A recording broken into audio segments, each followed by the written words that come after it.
Hello, and welcome back to my channel. I'm Sweetbats, and today I'll be showing how I turned this Bodycoon doll into my friend's Lalafell as their Christmas gift. Admittedly, I haven't played Final Fantasy XIV, but when I received this as a gift in 2020, I knew it would be the perfect base for my friend's character. Let's unbox him.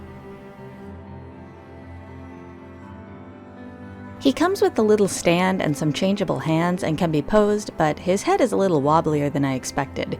Even the person who gifted it to me felt that the site he purchased from was likely advertising something much higher quality than what they actually shipped out, and the state of the box kinda confirmed that for us. No matter though, the point is to upgrade it anyways, so this just means the glow up is gonna be even better. Oh dear.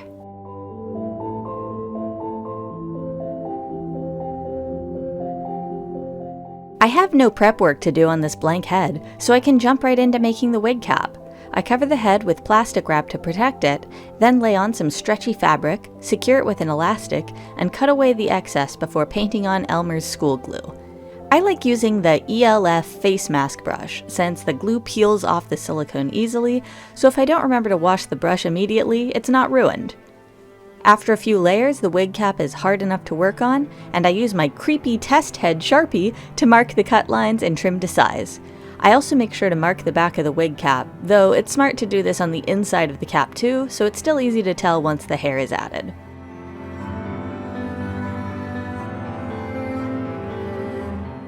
I prepared some hair from yarn while waiting on layers of the wig cap to dry, and now I glue it onto this silicone mat to make some wefts to glue to the wig cap. These are too long, so they get cut in half first, then laid down and spread out before I apply a thin line of glue and brush it down into the fibers while my camera's autofocus loses its mind.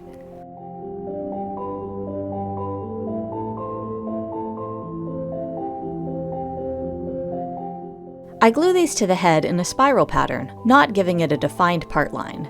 I want the hair to look more like it all comes from one point at the crown of the head, rather than having separate bangs or anything. For the last part, I roll up a final weft and insert it into a cut at the top of the wig cap. Once the glue is dried and I'm sure it's secure, I can smooth this last piece down. I cut the hair later, as I want to use the eyes to measure where the bangs hit. I reattach the head to the body, which I wrap in plastic to protect it, then prime with a few layers of Mr. Super Clear. Then I can begin working on the face. First is blushing with pastels to add some warmth to the plastic, especially on his cheeks and tiny little nose. Whenever it gets too harsh, I blend it out with a cotton glove to soften it, and any that gets where it shouldn't is easily removed with a kneaded eraser. I also use pastels to define the mouth, since I don't plan on adding any real lip color. I blush the inside of the ears as well as the eye area, and you would think at this point I'd remember that I need to sculpt new ears for him. Instead, I take a pencil close to the skin color to begin sketching out the facial features. I tried to make the eyes accurate to the reference image and the game style, rather than my typical art style. As a result, they were way smaller and lower on the face than I'd normally do. Here's me spending way too long looking at the ears before my brain cell decided to partially activate.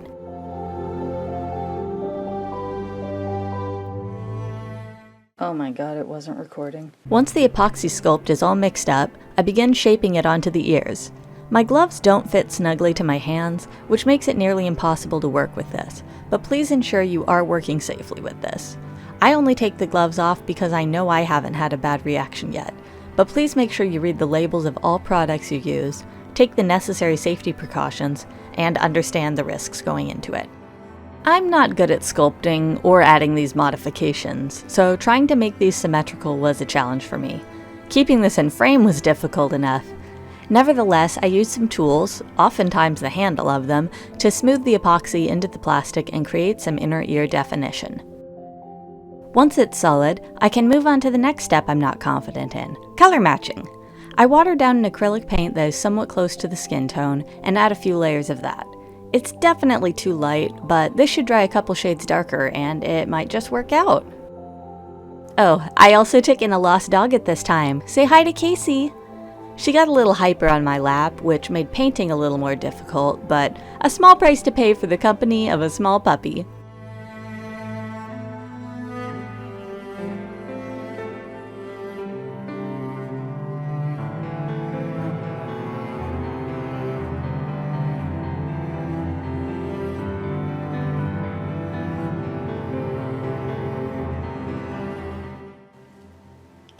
see. Oh God.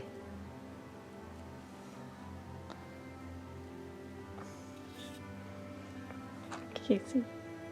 Casey, please, I beg you.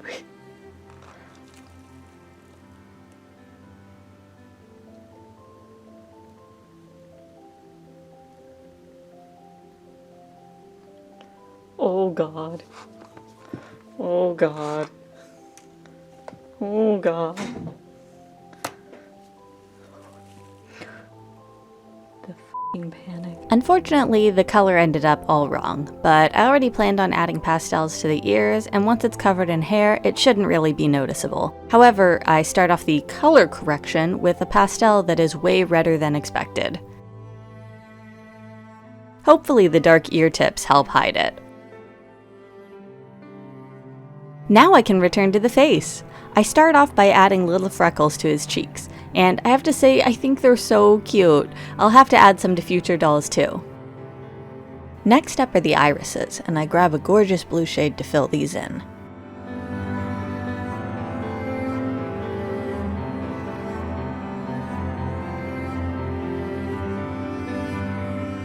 A darker brown is used to go over the original eye lines to help make sure the placement is right, since the lighter color is a bit too hard to see, and I use the same color to draw the eyelid crease and sketch the eyebrows.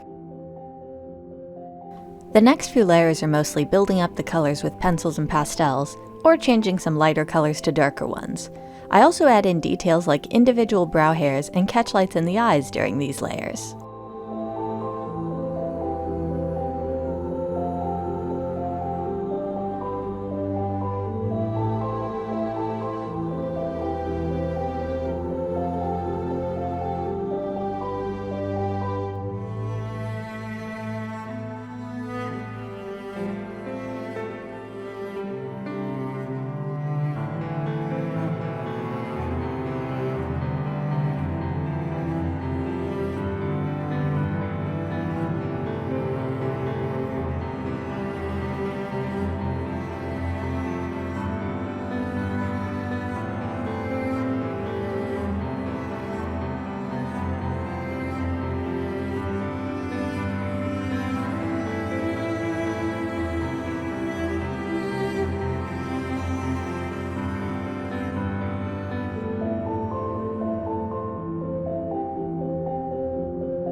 After the last layer is sealed in, I add some Tamiya acrylic gloss to the eyes.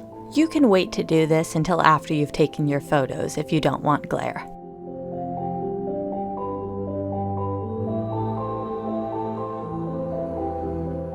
I unwrap the body so I can blush it and the bonus hand sets it came with.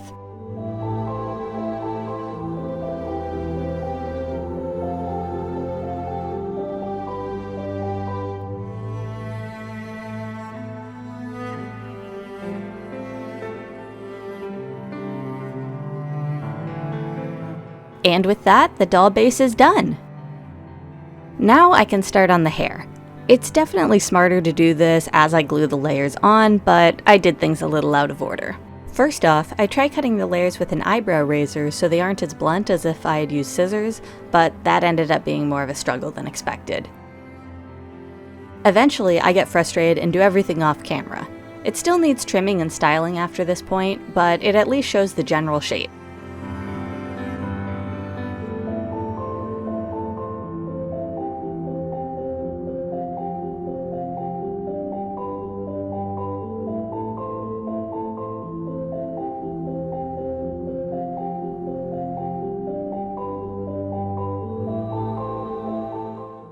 I use these fake cherry blossoms from a friend's wedding, glue a pin into the flower, and stick it through the wig cap to make his flower detail.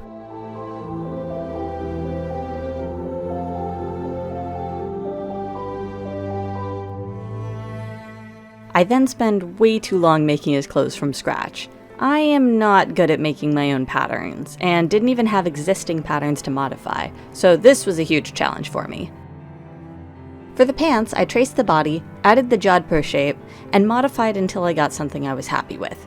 I apparently didn't film the finished product or making of, but I sew on small patches onto the inner thighs to match the character design. I trace his feet onto some paper, and later draw the sole onto a thin cardstock from this amiibo pack. Funny enough, this was received as a gift from the person this doll is for. Then, I wrap a leg in plastic and masking tape, make it into the general shape I want, then draw on the guidelines. Once I cut these off and add seam allowance, I can trace it onto paper and I should have an easy, great-fitting boot pattern. Should being the key word there. This boot pattern went through several iterations before I was even somewhat happy with it.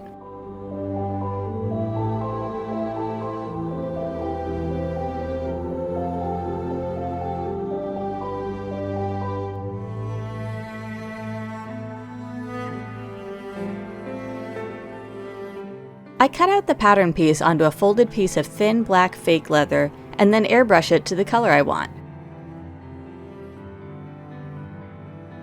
To make sure it attaches well to the soles, I cut this part of the pattern in a zigzag. I cut a small piece of fabric to attach to the bottoms of the soles, tape the thicker piece to the doll's feet, and begin assembly.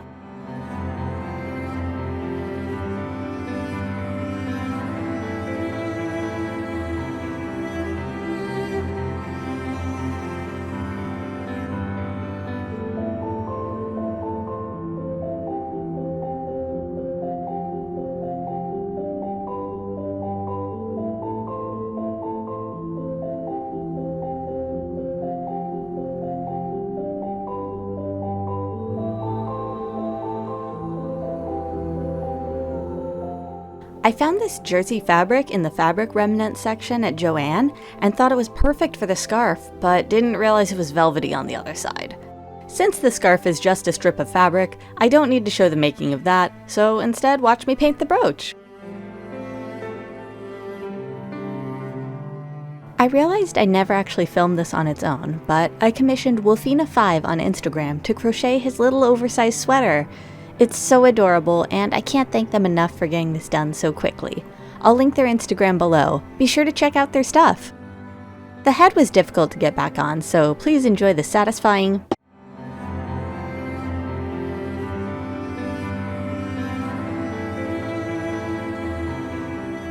As I mentioned earlier, this was supposed to be a Christmas gift, and I was about a month late on this. So as I'm sure you can tell, I'm so excited to get the doll fully assembled and finally call him finished.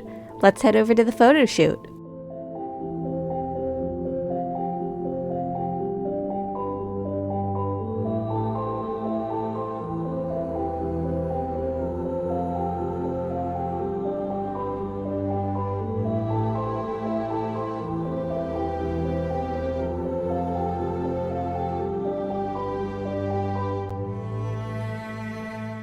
I had a ton of fun making this little guy, and I'm so glad to hear how loved he is in his new home. I'd also like to thank my patrons, Bear and Han. I appreciate your continued support. If you're interested in getting work in progress updates or early access to videos, head over to my Patreon and consider supporting me.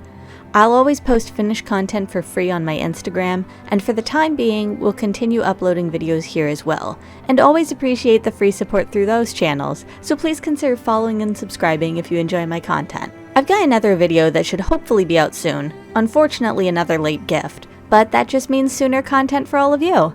Thanks again for all the support, and I'll see you next time. Take care.